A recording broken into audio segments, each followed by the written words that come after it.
Children, let us talk about the slave dynasty.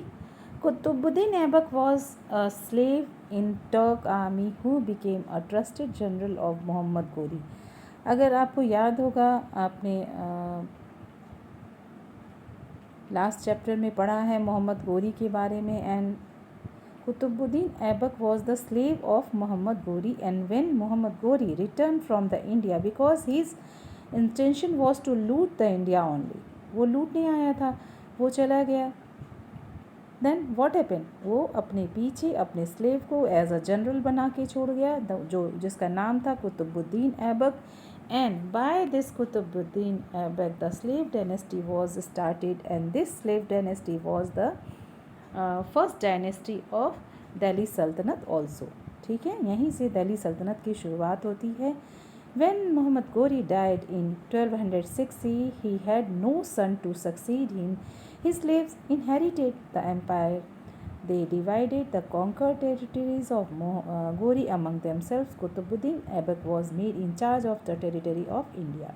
यानी यहाँ general बना के छोड़ गया था, but after the death of Ghori, Aibak was the ruler of India. He establish the slave और Mamluk dynasty.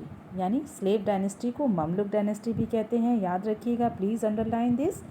ममलुक is an Arabic word. What is the meaning of Mamluk is also important बच्चों. Mamluk is an Arabic word which means owned slave. क्या मतलब है?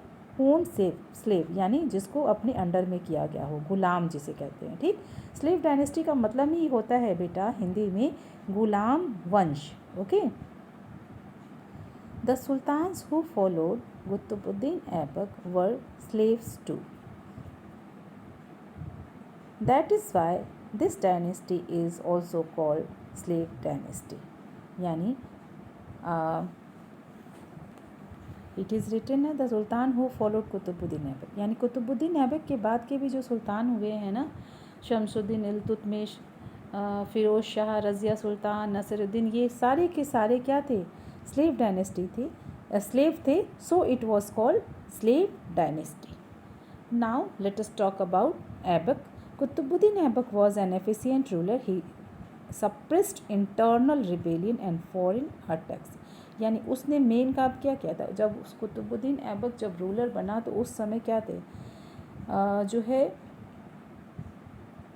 Internal rebellions बहुत ज़्यादा थे. मतलब जो आंतरिक विद्रोह था पूरे उसमें, उसके राज्य में, तो क्या था? He suppressed internal rebellions and foreign attacks also because he was efficient ruler. He captured Delhi and made the famous Qila Rai Pithora, a beautiful fort, his home. He died before making his victories permanent. He died while playing Chaugan, that is called polo. He died in 1210 CE. He was a kind-hearted king. He was called Lakh Bakhsh. उसे लाख बख्श क्यों कहा जाता था? Which means donor of lakhs. Lakh बख्श का मतलब लाखों की दान देने वाला. He built a mosque. क्यों कहा जाता था Lakh Bakhsh? Because he was a kind hearted. So he was donor, यानी लोगों को उपहार दे दिया करता था, बड़े दिल वाला था, तो so he was called Lakh Bakhsh. ये याद रखिएगा, please underline this. He built a mosque called Quwwatul Islam in Delhi. This is the oldest mosque in Delhi. This is also very important point. The oldest mosque in Delhi, Kuwait-ul-Islam. He also built a mosque at Ajmer. It is known as Adhai Din Ka Jhopda.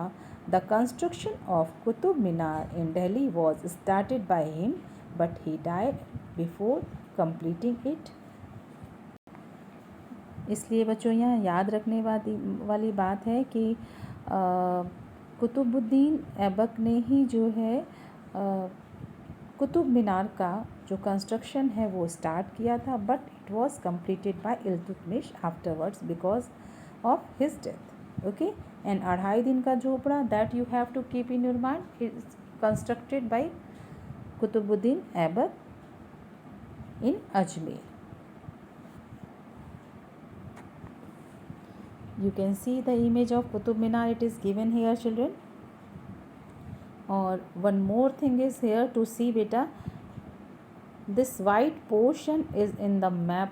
जो white actually दिख रहा है but वो light pink है, वो पूरा दिल्ली सल्तनत है. And all over Delhi Sultanate was ruled by the rulers of Delhi Sultanate from Delhi. And बीच में राजपूत किंगडम है जो जिन्होंने किसी से हार नहीं मांगनी लास्ट तक. So you can see this. You have seen the part of Delhi Sultanate and Qutub Minar also, and you have to keep in your mind the construction of Qutub Minar was started by Qutbuddin Aibak, and one more important building by Aibak was Adhai Din Ka Jhopra and Quwwat ul Islam in Delhi.